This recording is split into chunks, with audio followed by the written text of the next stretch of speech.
Hi everyone, welcome to our last video of the week. We are going to focus this lesson in this video on most of the 1980s. So we are going to cover a lot of ground today, moving from 1980 all the way through 1987. We're going to cover a lot, but I think we'll be able to do this one in about maybe even less than 10 minutes. So let's share the screen and you all can come along for the ride.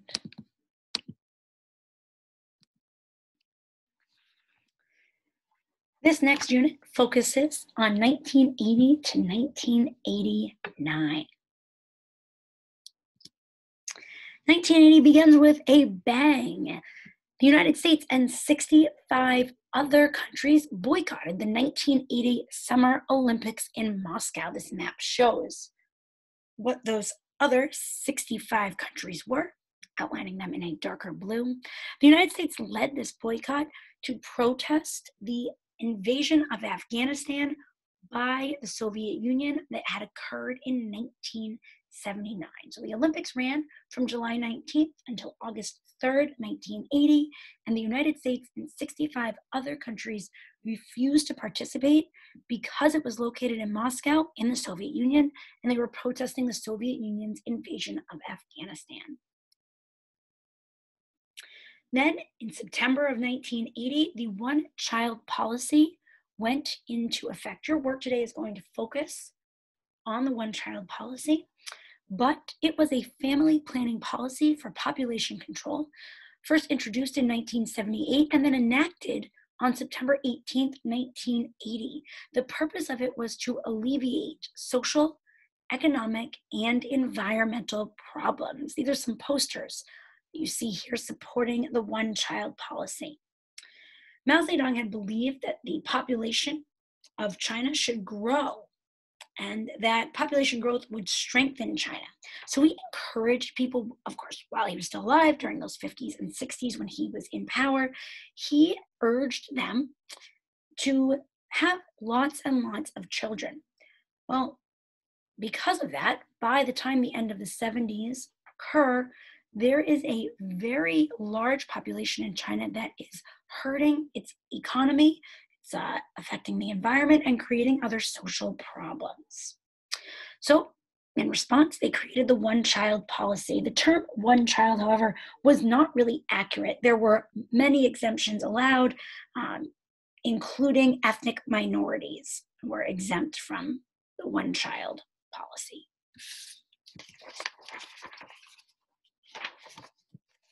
In September of 1980, we also see the beginning of the Iran-Iraq War. This was an armed conflict. It lasts for 8 years, from 1980 until 1988, and it is between Iran and Iraq. And it began because Iraq decided to invade Iran. Iran at that point was still dealing with the Iranian Islamic Revolution, and Iraq decides it may be able to take advantage of this. They had had a long history of border disputes, and they thought that that revolutionary chaos that was occurring in Iran might help them and be to their advantage. While Iraq does move fairly quickly in this attack, they make very limited progress. By 1982, Iran had regained all of the territory that it lost, and it went on the offensive. And it continues this way until 1988. A resolution is signed, brokered by the United Nations, and at that point, they go back to their original borders. Then in September of 1981, Sandra Day O'Connor became the first female U.S. Supreme Court judge. She was nominated by Ronald Reagan and became the first female to serve on the United States Supreme Court. In the spring of 1982, war erupted between Argentina and Great Britain over the very tiny Falkland Islands. You can see them on this map off the eastern coast, southeastern coast of South America.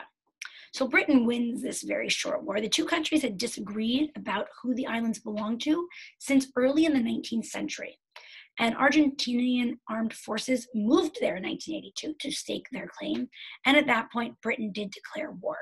The war only lasts from April 2nd to June 14th of 1982, and Britain does win this war.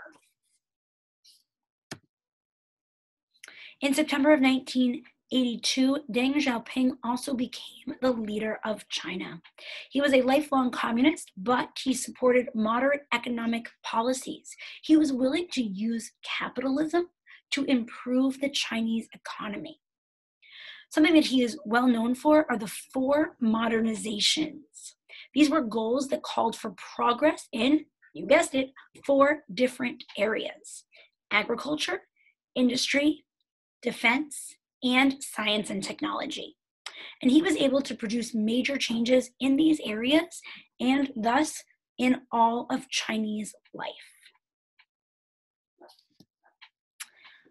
Then in June of 1983, Sally Ride becomes the first American woman in space. She was an American astronaut and physicist. She joined NASA in 1978 and then went into space in 1983. She was the 3rd woman overall to go into space. The first 2 were both from the Soviet Union, from the USSR.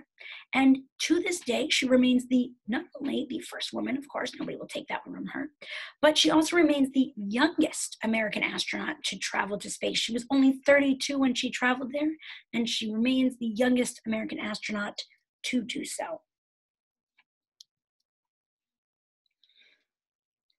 In October of 1984, the Indian Prime Minister Indira Gandhi was assassinated.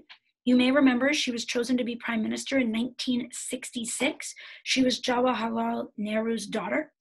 She ruled capably. She ruled for quite a long time. She ruled for 18 years, but she faced a growing threat from Sikh extremists.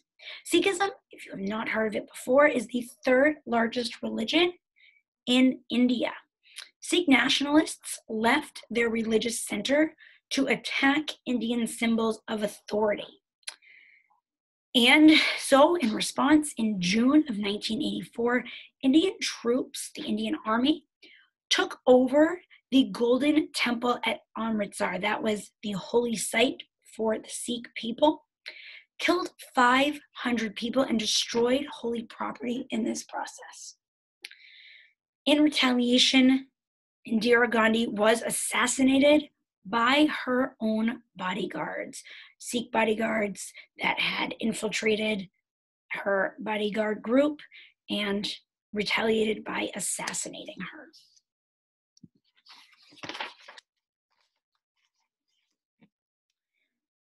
We see trouble with apartheid continue throughout the 1970s and into the 1980s. The government of South Africa declared a national state of emergency in 1986, and Desmond Tutu led a major economic campaign against apartheid. So for that action, he received the Nobel Peace Prize in 1984.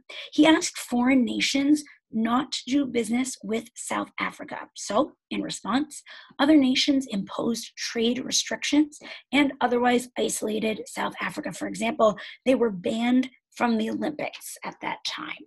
So other countries were able to listen to the pleas from Desmond Tutu, and for that work in helping to bring about the end to apartheid, which will end in the early 1990s, he is given the Nobel Peace Prize. Then in 1985, Mikhail Gorbachev became the leader of the Soviet Union. He had been the general secretary. He had worked a lot with the Communist Party, became the general secretary of the Communist Party and the leader of the USSR. He was the youngest Soviet leader since Stalin, and he wanted to put in place some economic and social reforms. So he did that by introducing 2 major reforms into the Soviet government. The first is perestroika, which meant economic restructuring. This restructured the economy. It allowed managers to have more control and to have more private businesses open. And he also focused on what he called glasnost, which means openness, and it allowed consumers to take an active part in what they were consuming. They were allowed to complain, they were allowed to push for change, and that allowed for other reforms to happen within the Soviet government. Then in August of 1985, the Iran-Contra Scandal occurred. It was revealed that the United States had secretly arranged for arms, weapons, sales to Iran in return for promises of Iranian assistance in securing the release of Americans that were being held hostage in Lebanon and to fund the Contras, a political group in Nicaragua. This was a major political scandal that occurred in Reagan's second term in office. Senior officials had organized that sale of weapons to Iran, and that was illegal at the time. Iran was under an arms embargo. The goal was for Iran to release these hostages that were in Lebanon and to fund the Contras. Israel played the middleman here, so the United States was not working directly with Iran, but using Israel as a go-between in order to get this money to be able to give to the Contras. This information was revealed to the public in 1986, and Reagan took responsibility for it in 1987. Oliver North, a general, was later held responsible for planning to divert the proceeds of the sales of those weapons to the Contras in order to help those in Nicaragua. So he was later found responsible for that and took the official blame for it. Then in January of 1986, the Space Shuttle Challenger exploded over Cape Canaveral. It killed the 7 astronauts aboard, including New Hampshire teacher Krista McAuliffe. You were obviously not alive when this occurred, but if you ask your families, your parents, for example, they will certainly remember the Challenger exploding. A group of 7 astronauts, many of them scientists, ordinary people, people who had not been astronauts before, including this teacher, elementary school teacher from New Hampshire, were aboard as part of a Teachers in Space program that NASA had launched. And moments after takeoff on live television, every single person around the world was watching this happen. TVs were wheeled into classrooms, so even little kindergartners watched this occur. 5-year-olds watched the Challenger explode on live television. It is jarring, it is sad to watch, but I do urge you to take a moment and go to YouTube and search the Space Shuttle Challenger explosion. And then right after that, to search for Ronald Reagan's speech after the Challenger explosion. He speaks very well and really also towards the end speaks to the children who witnessed this occur on TV and does a very good job at speaking to the American public. It's a very important presidential speech that I urge you to watch both of these things. Then in April of 1986, we see the deadliest nuclear power plant accident to date occur outside of the Ukrainian city of Chernobyl.